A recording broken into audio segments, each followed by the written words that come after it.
বালারা সব সময় বাইরের জিনিস খাওয়ার জন্য করে পড়ে থাকবে, তা ঘরের জিনিস যদি দেখতেও বাইরের মতো নয়, আবার টেস্টের দিক দিয়েও যদি বাইরের জিনিসের মতো নয়, তাহলে কেন খাবে না কও আমারে। আসসালামু আলাইকুম রহমতুল্লাহ। টুক করে গাছে একটু ময়দা নিয়ে নিলাম, ওর মধ্যে এক খাবলা নুন দিলাম, নুন দিয়ে একটু পানি দিয়ে ভালো মতন ঘটবো। আগে নুন দিয়ে নুনটা ওর মধ্যে মিশিয়ে নিচ্ছি, তারপরে দিলাম সেই 1 কাপ পানি। যেই কাপে 1 কাপ ময়দা নিছি ওই কাপের 1 কাপ পানি নিয়ে নিলাম। নিয়ে আমার ওই যে বড় লোকে একটা ঝিরিমিরি গোটা জিনিস আছে না, ওইটারে কী কয় আমি জানি নে, ওইটা দিয়ে ভালো মতন গুটে নিলাম। নেওয়ার পরে তারপরে একটা ডিম ভেঙে দিছি, দিয়ে তারে আরও ঘুরতেছি, ঘুরতে এই ব্যাটারটা পাতলা বানায় ফেলতে হবে। হ্যাঁ, আমি কিন্তু তাই করতেছি।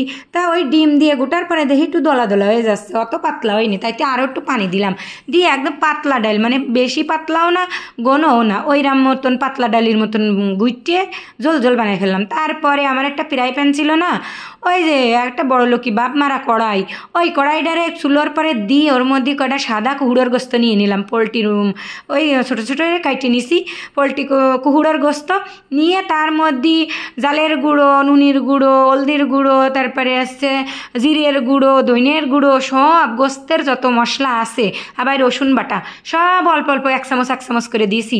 তো আগে মনে হচ্ছে অল্প একটু গোস্ত দিছি, কিন্তু না, মেলা খানিকটা গোস্ত দিছি, দিয়ে সব কিছু দিয়ে ওরে নাড়ায় চাড়াইয়ে ঘুরতে একদম গোস্ত রান্দার মতো রাঁধে নিচ্ছি। এর মধ্যে কিন্তু আমি গাছে একটা সবজি দেবো, দিয়ে রাঁধে নেব।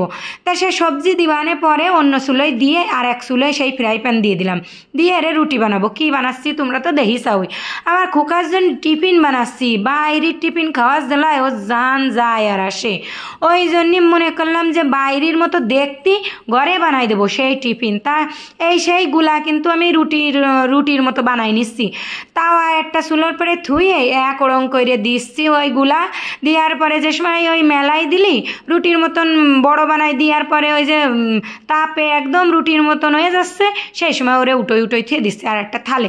এরপরে আর একটা থালের পরে আমি সেই রুটি থুয়ে তার মধ্যে সেই সবজি দিয়ে সেই কুহুড়োর গোস্ত দিয়ে রাঁধতে থুইলাম না একটা পুর, ওই পুর দিলাম, দিয়ে সেই রুটির আরে বিছনার চাদরের মতো বাস করে ফেলাচ্ছি, একদম এদিক ওদিক সেদিক করে বাস করে এইরাম মুড়ায় গোল গোল বানায় ফেলালাম।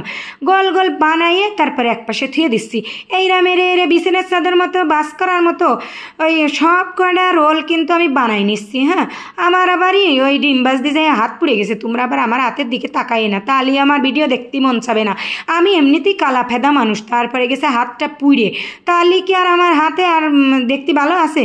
জাগের হাত পা দেখতে সুন্দর, তোমরা তাগের হাত পা দেখোগে ভাই, আজকে আমার রোল বানাই নিয়েই দেখো, আর কিছু দেখতে হবে না।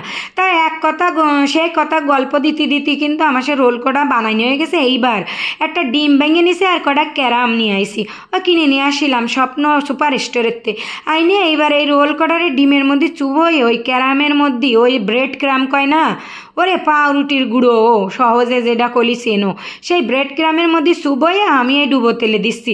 ডুবো তেল কিন্তু অত তেল দিইনি, আমার একটা কালা কড়াই ছিল ওর মধ্যে অল্প একটু তেল দিছি, তাতে মনে হচ্ছে কত তেল দিছি, তেলটুক তো এক জায়গায় হয়ে পড়ে রয়েছে, তাইতে বলে মনে হচ্ছে মেলা। তা ওই কালা কড়াইয়ের মধ্যে তেল দিয়ে এই সব রোল কটা কিন্তু বাইজে নিলাম, নিয়ে তারপরে আমার খোকার টিফিন দেবো।